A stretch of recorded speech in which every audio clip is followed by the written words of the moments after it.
سردار motor cycle پر جا رہے تھے. ٹریفک پولیس والے نے ہاتھ کا اشارہ دے کر روکا.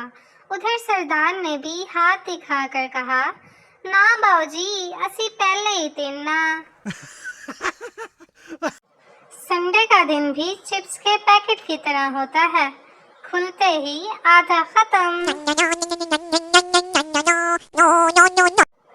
اگر گھر والوں کے ساتھ بیٹھ جاؤ تو دنیا کے آخری ملک کے سمندر کی گہرائیوں میں پڑے پتھر کی بات بھی ہو رہی ہو تو اختتام آپ کی بے عزتی پر ہی ہونا ہے.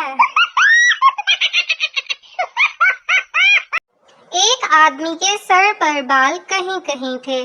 چند لڑکے اس کے پیچھے آ رہے تھے.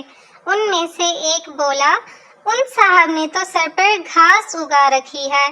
یہ سن کر وہ صاحب بولے, تبھی تو گدھے میرے پیچھے آ رہے ہیں. ایک سردار دکاندار سے, ایک پیپسی کھولو, اس نے کھول دی. ایک 7 اپ کھولو, اس نے کھول دی. ایک اسپرائٹ کھولو, اس نے کھول دی. ایک ڈیو کھولو. دکاندار غصے سے, تجھے اور کتنی بوتلیں چاہیے, ایک باری بتا نا. سردار, یار ہم کو تو بوتل پینے کا شوق نہیں ہے, بس ٹھس ٹھس سننا اچھا لگتا ہے. بیوی, شادی سے پہلے میں پیپسی کی طرح اسمارٹ تھی. شوہر جل کر بولا, تم تو اب بھی پیپسی کی طرح ہو. بیوی خوشی سے, وہ کیسے؟ شوہر, پہلے تم ریگولر بوتل کی طرح تھی اور اب جمبو سائز. میں اور میری تنخواہ اکثر یہ باتیں کرتے ہیں کہ تم تھوڑی زیادہ ہوتی تو ایسا ہوتا, تم تھوڑا جلدی ملتی تو ویسا ہوتا.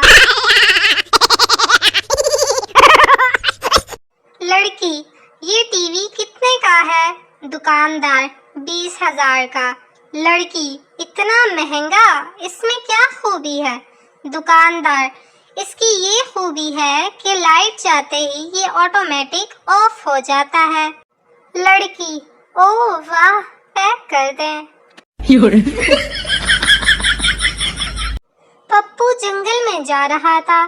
اچانک بھالو دیکھ کر سانس روک کر زمین پر لیٹ گیا. یہ دیکھ کر بھالو آیا اور پپو کے کان میں بولا, بھوک نہیں ہے ورنہ ساری ہوشیاری نکال دیتا. اگنور بھی کوئی کرنے کی چیز ہے. ریپلائی دیجئے, پنگا لیجئے اور لڑائی کیجئے.